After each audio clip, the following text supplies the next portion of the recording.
to say what film is it, right? Let's see how to make it. It's bullet time! Step 1. Slow motion. This is done recording the scene with a huge frame rate, and by showing all those frames at a normal frame rate, you obtain a slow motion. To do that, you need a special camera with an external RAM to process and store all those frames. Unfortunately, we don't have money.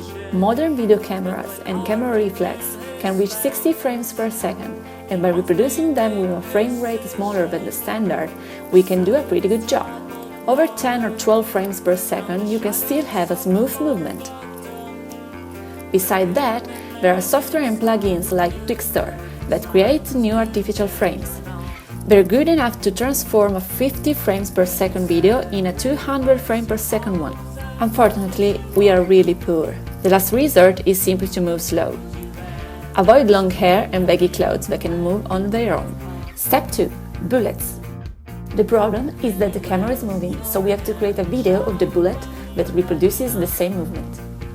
First, use the camera tracking to recreate your camera movement inside After Effects.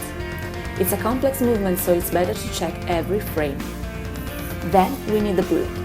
The Element 3D plugin allows you to import 3D objects inside After Effects. Scale it, then make Element create for you a null object to control the bullet and place it in the right position. Every movement of the null object will be replicated by the bullet. Imagine to recreate the physical scene in After Effects. Try to imagine the position of the subject, the movement of the camera, and the path of the bullet. The video is a 2D object and will always be in front of the camera, while the bullet is a 3D object, so it will be seen from various points of view during the rotation. If we don't have the Element 3D plugin, we can use a software like Blender to create a video of the bullet rotating at 360 degrees around the correct axis. Then, in After Effects, we select the needed portion of the rotation. Step 3. Contrail. The contrail is made using particles, and for the particle we create a sprite, a simple circle or ring that could do simple movements. The emitter is linked to the position of the bullet.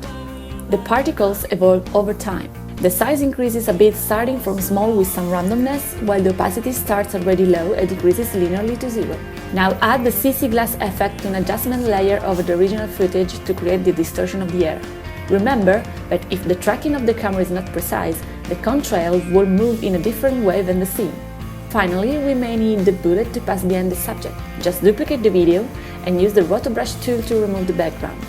Then use the new layer as an inverted alpha mask for the bullet and its contrail.